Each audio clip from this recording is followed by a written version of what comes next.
through the programming of our culture, we have lost so much of what it means to be a man and a woman, and to just embody those masculine and feminine energies, the divine aspect of it. To truly step in, we have lost what it means to be pure and to have that sense of community and tribe. Because once upon a time, we had an initiation in order to take us to the next level, in order to help us to transition. As we grow up, as we evolve into new aspects of ourselves, we had that to take us to the next level. And along the way, this culture that we used to have, this way of life where we were a tribe and we would come together and we would have these rites of passage and things that helped us to evolve not only individually but collectively. And that was replaced with a more modern industrial type of mentality where it's all about the production that we can put out, and it becomes about really about numbers. It becomes about efficiency and improving in that way collectively. So our culture began to shift dramatically from being connected to nature, connected as a tribe, as like one big family where we worked together, where we didn't even really have fear because we would process these energies within us. And as a tribe, we came together. We didn't have mental illness because it was all dealt with. We were all a part of nature and everything. We were all connected. We didn't have that sense of separateness. To this society where it's all about production, all about the grind, all about producing, and it's all about what you have instead of who you are at the core, instead of the principles and the light that you carry within you and the light that you shine back upon the world. In our culture, it is all about, really about this sense of monetary gain and what we can acquire. It's become very materialistic. And through this process, we are beginning to move back into who we used to be. We are beginning to go back to the origins of what we once were when we did have that tribe. But in order to make that leap, that transition, we have to remember what it even means to step into that and how to embody those characteristics. What I wanted to talk about today is 5 ways for which you can step into that divine masculine energy. And I'm going to be referencing points here from the book, The Way of the Superior Man by David Data. It's an incredible book. If y'all are interested in checking it out, I want to preface by saying that the word superior man kind of turns me off a little bit. But if you really read it and get into the meat of it, it's all about stepping into this divine masculine version of ourselves to really be able to penetrate through those obstacles of life and through the things that are thrown at us that try to steer us off course. It really helps to bring us back to what it means to be in our polarities, in this divine masculine and this divine feminine energy, and how to get back to that within us, not only individually, but also collectively. I'm Cody, and I help people to activate their divine consciousness codes that will ignite their heart ablaze and open the door to limitless possibilities. So what does it mean to be a divine masculine man, or to be in your divine masculine energy? Well, for starters, I just want to point out that all of us in this culture, in this society, the examples that we have seen are not clear and appropriate examples for the embodiment of this energy. Because the problem is that everything has been so appropriated in our society. It's been created as a front to keep us entertained, to keep us distracted oftentimes. And while there may be good examples in movies, and I mean there are good examples of people out there, there are plenty of examples and role models out there even in the public eye. But the problem is that we tend to over-idolize these characters people like movie stars. These movie stars or politicians or these people that we look up to, we as a society tend to idolize them, and we tend to look at them as if they have it all figured out, that they have all the answers. And oftentimes they may have figured out different aspects in order to get to where they're at, but it doesn't mean that they have all the answers. And in fact, none of us have all the answers. That's why we're here. We all have a piece of the puzzle. We're all like this giant puzzle piece of bits of information. Each of us contain a key component in that puzzle. And the purpose of us being here and fragmented into all these individual fragments of consciousness is to bring back these pieces together in a cohesive way that we can truly come together in unity, in a unified consciousness field of love. And I believe that is the goal, that is the ultimate vision that we are pushing towards. One of the key components to doing that is to embody this divine masculine energy. So what are some of the traits in embodying this divine masculine energy? Well, first of all, whenever we were a tribe, the leader had to be not only the most empathic person in their tribe, to be able to understand everybody, but they also had to be able to relate and to connect and to be able to lead and navigate the world around them. They had to have the foresight to be able to carry their tribe where they needed to go, and to be able to stand in that energy, to be able to protect them no matter what happened, to be able to hold firm the boundaries in order to uphold the values which they cherish so deeply in their hearts. To be truly in your divine masculine is to be in integrity, in full integrity with your values, with your true core values. The values that you have are what make you you. They're what lead every decision that you make. And you might believe that you have a certain value, but it doesn't matter what you believe. It matters what you do. It matters the actions that you take, because if you are not taking the actions that align with the values that you truly wish to embody, then you're not going to be able to step into the version that you want to be. You're not going to be able to stand in this light, to hold that candle for others, for them to open up and to be themselves. Because you're constantly going to have this mask that's overlaying everything that you truly feel and think and believe. And until you can remove that and step into the truth of who you are and live authentically within that frame of values, then you're not going to live the life that you wish to live, because you're going to constantly be battling with yourself. There's going to be an inner war within you. And until you can resolve that and come into wholeness within yourself, to integrate the light with the darkness, and to truly come together in harmony within your heart, then you're not going to be able to step into that energy and to hold that for others. Another key component that I want to talk about too is that the divine masculine energy is not only about protection, but also about playfulness and having more fun.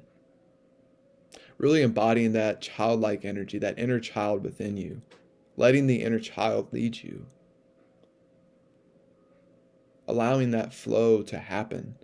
That this whole new earth energy that we are stepping into is about allowing that energy to guide us, to flow with that energy and to build our lives around that energy that is flowing from our hearts.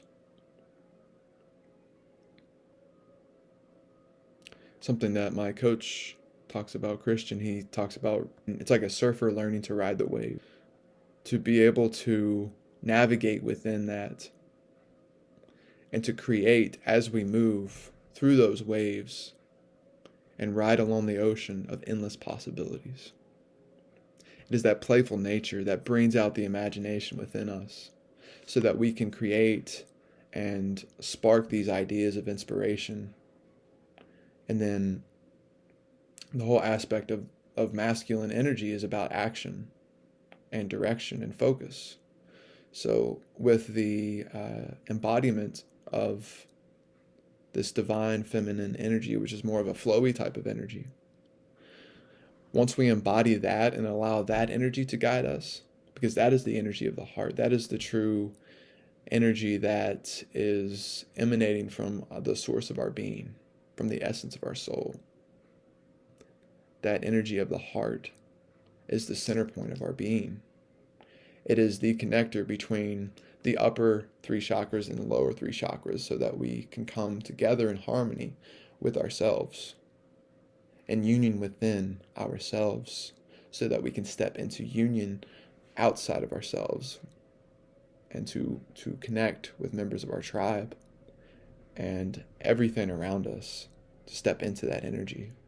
One of the first points that I want to make here of stepping into that divine masculine energy is men who lead significant lives are not men who wait. Action is king. If you're not taking the action necessary, then you're not going to create the life that you wish to create. And another aspect that I want to touch on here in relation to that is to feel what you want to give, both to the world and to your woman. And to truly step into that, to do what you can today to step in and be present with that energy. It's in relation to the energy that you embody. There's a polarity in relationships, which is another aspect that I want to touch on, is the polarity energies. There's the feminine and masculine energies. And in order for a relationship to work, it's like a magnet, because there's equal and opposite ends. And oftentimes when we attract somebody that we are similar to, we tend to repel.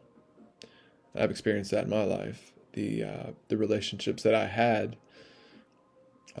one of the relationships that I had in the past, whenever I was married, was somebody that I grew up with, and I was very similar to her in very many aspects of how we see life, how we approach life, how we think about things.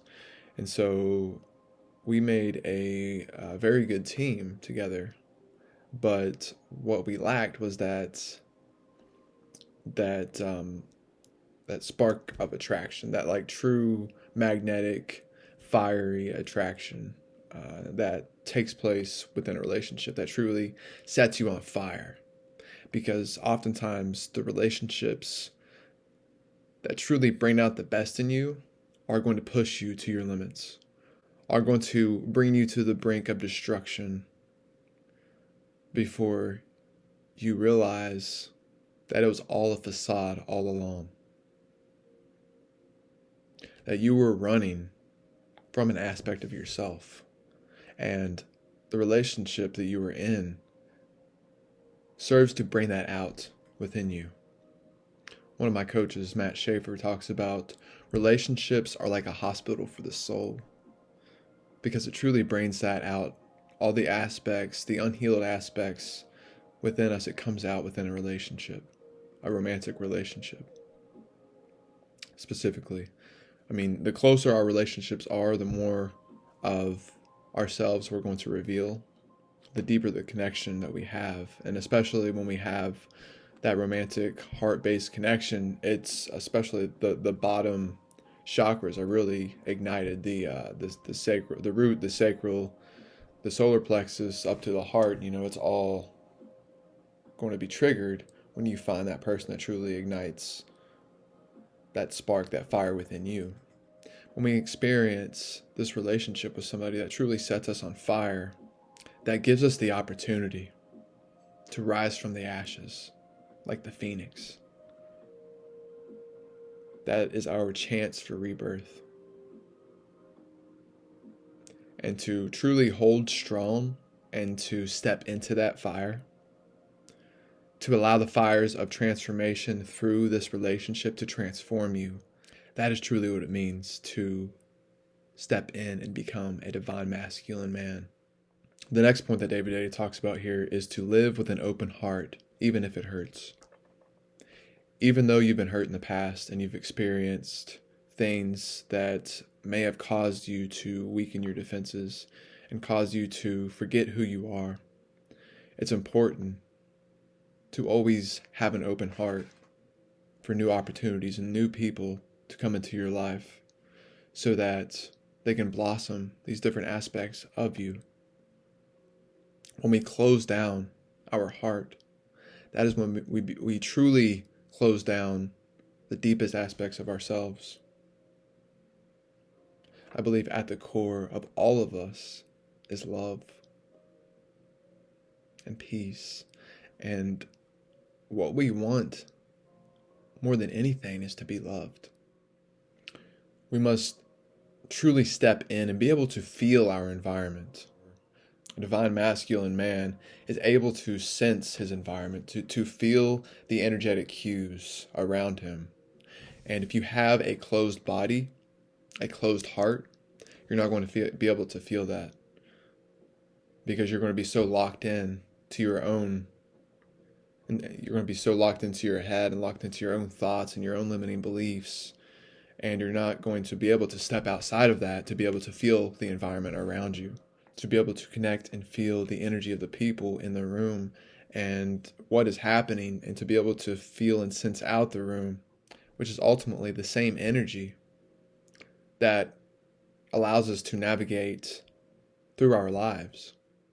An exercise to try is to breathe down in through your chest and then deep into your belly, to allow that to expand.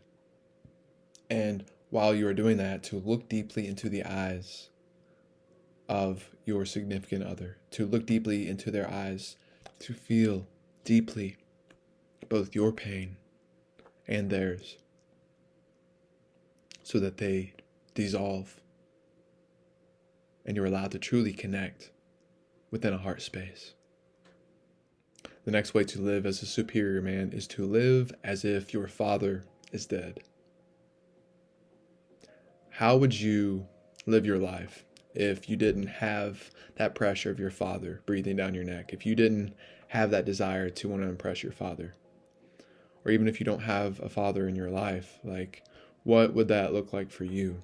How would you live your life differently if you weren't trying to please your father?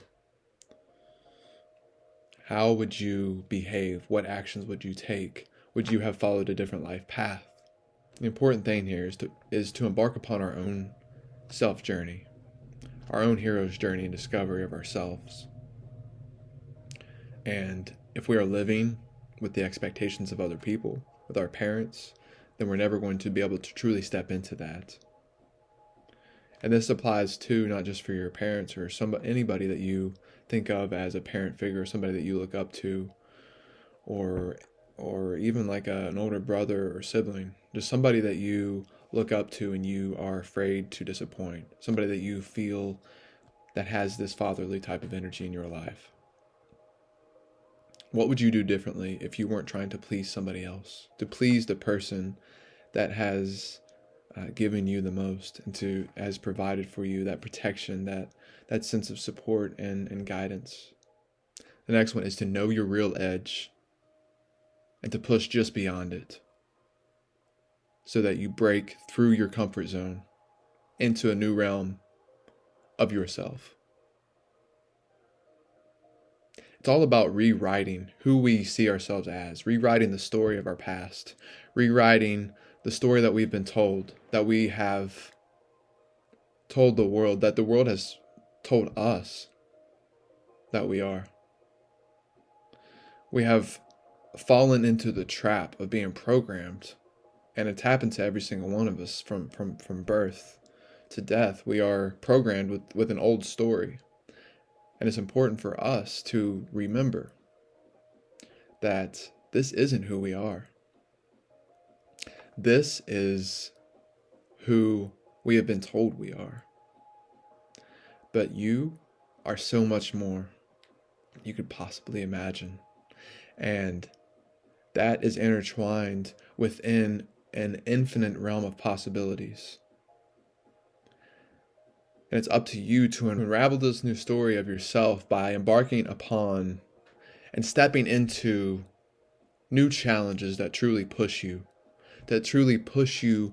beyond your comfort zone.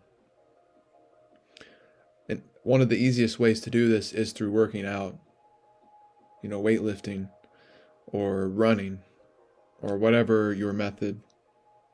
You can do this with yoga. I've done some really intense yoga. I mean, it's really about pushing yourself and your body and your mind to your edge.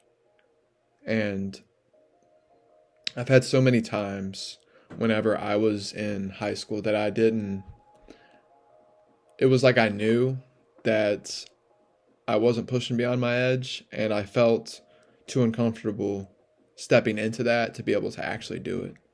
And recently I've learned that once you push beyond a certain point, you push beyond the realm of what your mind tells you feels comfortable. It's like this, something snaps within you. It's like this fire lights within you, and you almost enter this flow state where you're not even really thinking, you're just feeling into that moment.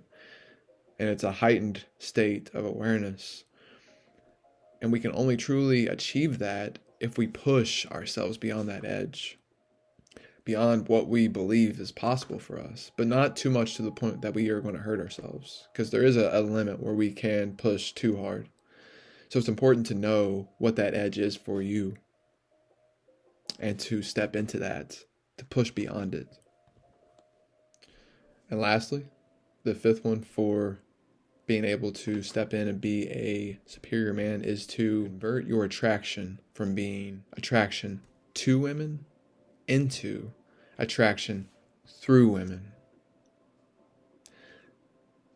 This comes to a sense of feeling, and this goes back to opening your heart and being able to feel not only into your environment, but be able to feel into your lover, to feel into your woman, to be able to look deeply into her eyes and to feel her heart, to feel that energy, to feel deeply when she is raging at you, to feel through her darkness when she seems ugly, to feel through her beauty when she most attracts you, to feel through all layers and levels of her, and to not be afraid to step into that.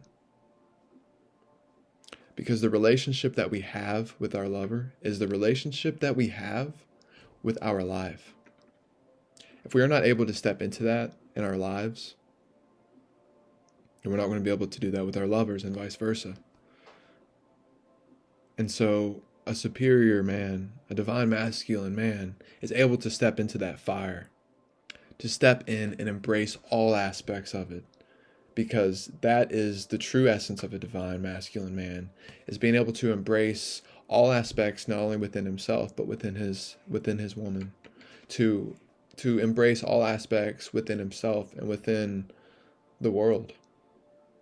To know that we are both light and darkness, and we have to be able to uncover those aspects of ourselves and step into that if we are to be a beacon of light for others. It's not about getting rid of all these aspects of ourselves that we want to hide. It's about bringing them in to ourselves and embracing them, giving them love and compassion. And that is a lot of what the inner child healing is about too. A lot of our deepest core woundings go back to an aspect of ourselves that we have suppressed, that we have put away in a closet, locked, hidden from the world. It's like this giant mansion. Imagine this giant mansion with hundreds and hundreds of rooms. This mansion is synonymous of our subconscious. It is synonymous of the whole entirety of our being. Every single room in that mansion represents a different aspect of ourselves.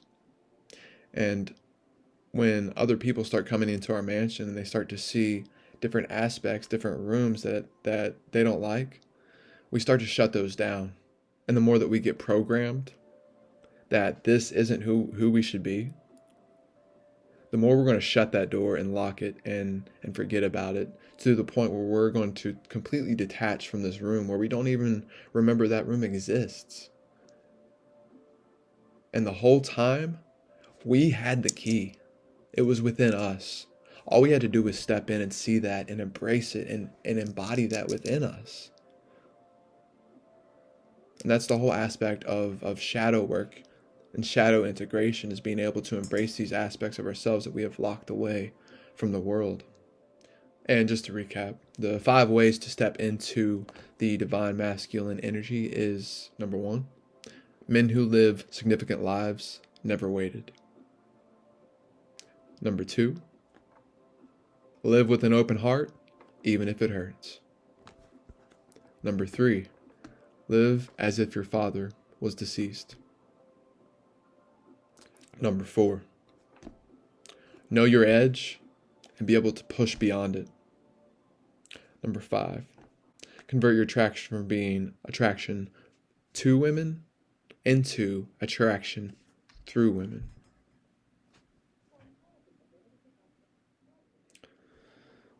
As we move into this new earth energy, we are going to let go of old paradigms and old stories of ourselves. And it's important for us to begin to step more into this fully integrated version of ourselves. And the whole aspect of being a superior man, of being a divine masculine man, is about a full body integration, a full spiritual, mental, physical integration with all aspects of ourselves. And that includes being able to step into and flow and allow the feminine energy to lead, while we create the protective container for that to blossom within us and within our woman. So I hope this helped you, my friends, to be able to step in and embody this new earth divine masculine energy. I look forward to connecting with you on this journey. If you are interested in being able to step into this in your own life, to step into this energy, and to embark upon your own hero's journey, then check out the links below. I help people to step into that and embark upon their own hero's journey, to activate the dormant parts of their soul. And lastly, I am so grateful for each and every one of you, my friends. It has been a true blessing to be on this journey with you and to be here at this present time and place. So keep being yourselves, keep stepping into that new version of you, rewriting a new story, a new empowering and story of yourself. And yeah, let's step into that new earth together. Peace, love, namaste, my friends.